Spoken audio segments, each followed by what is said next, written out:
Hi, my name is Selena Barrett, and if you're watching this video today, you're more than likely interested in how maps can make a difference for your program. One of the things that we run into in rural counties is that addresses are often hard to find. Google is a wonderful search engine, and we love Google for getting us to where we need to go. But often in these areas, it just isn't quite accurate. Often it'll send us to a wrong address, to a wrong house, down a wrong street that's a private road or isn't even accessible to the types of vehicles that we're in. And so having information that is actionable and easy to use is really important to our fire and ambulance and other emergency responders. So these maps are wonderful because you can customize them to your preferences. While Google shows streams and canyon names, it often doesn't show all of them, and it doesn't provide a useful way for us to get familiar with the addresses in our area by just displaying all of those addresses at once. You often just have to search the address, which takes time. So being able to have something physical in your hands helps you get to the people faster. And that makes a huge difference in terms of saving someone's home, someone's livelihood, or even their life.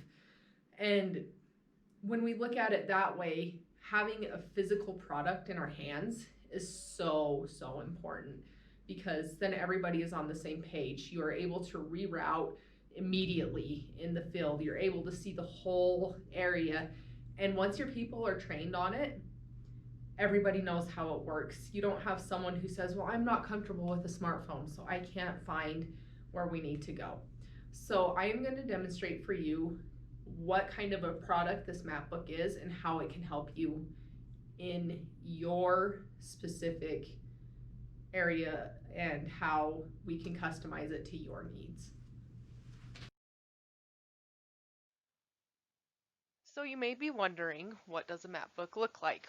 Well, in a nutshell, this is what the title cover looks like, and it kind of displays what information is available in this particular map book.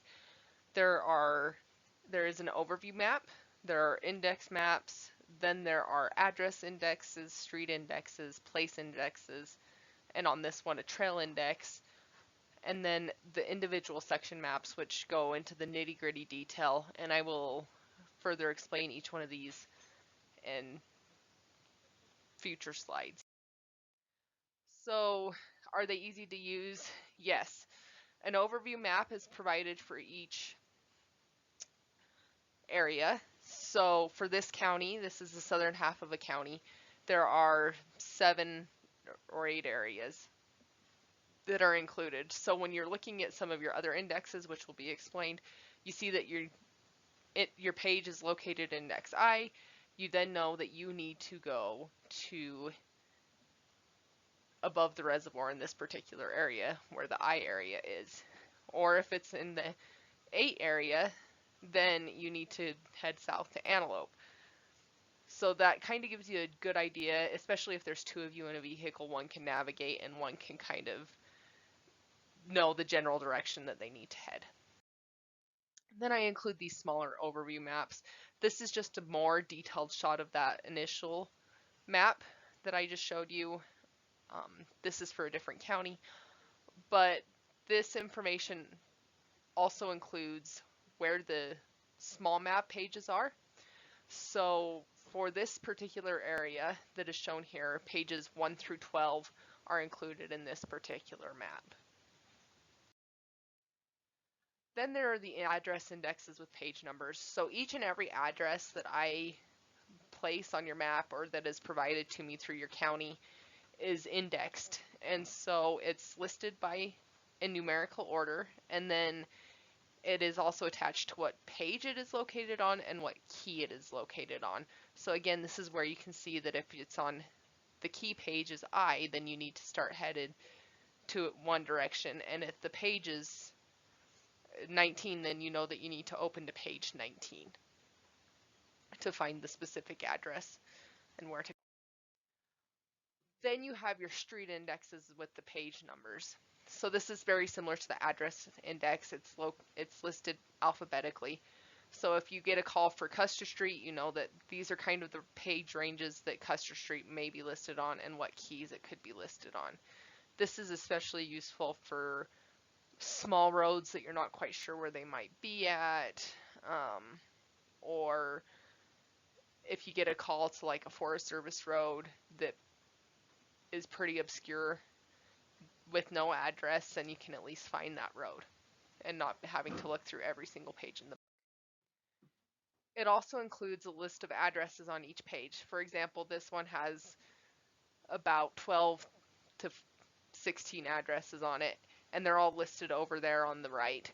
So you can quickly look and see if you've turned to the right page, because we've all turned to the wrong page before, and it's really easy to waste your time looking on the map for an address that may not be there. But this table is a really useful tool in seeing what addresses are on this page and potentially seeing what addresses are nearby, so that you can kind of keep an eye out when you're responding to a call. Then I can also show these detailed areas with lots of different information. This one's fairly bare bones. In this particular map, it only shows the road names, but other counties have requested showing the stream names wherever they occur, trail names, ridges, canyons, summits.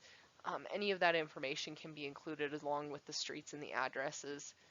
I also usually include what kind of land ownership is there, whether it's BLM or Forest Service, or if there's any other major landowners in the area, so that when you get a call, you can know, especially on fires or search and rescue operations, exactly who the land manager is and what resources you have available for your use.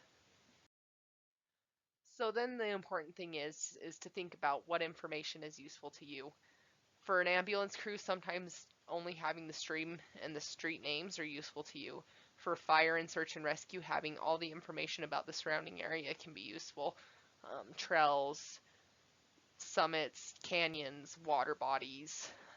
I know that for some fire operations, you use creeks to fill your tanker trucks, or you pump directly out of a creek to fight fire, and so having that information is useful to you. Being able to take this information that you want and putting it into something physical is really, really important. And if you don't have the information, for example, I know a lot of counties don't have address layers. It can be created.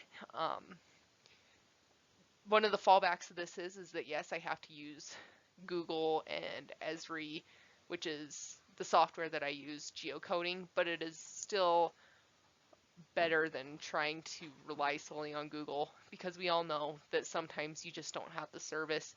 You don't have someone with a smartphone who can navigate for you. So being able to put all this information into a physical product is something that is key. And in the end, we really just want it to be useful for you. So I would like for you to think about that, and I would love for you to get a hold of me if this is interesting to you, or so that we can discuss what your particular needs are. And I will include my contact information at the end of this video. Thank you for taking the time to listen to me.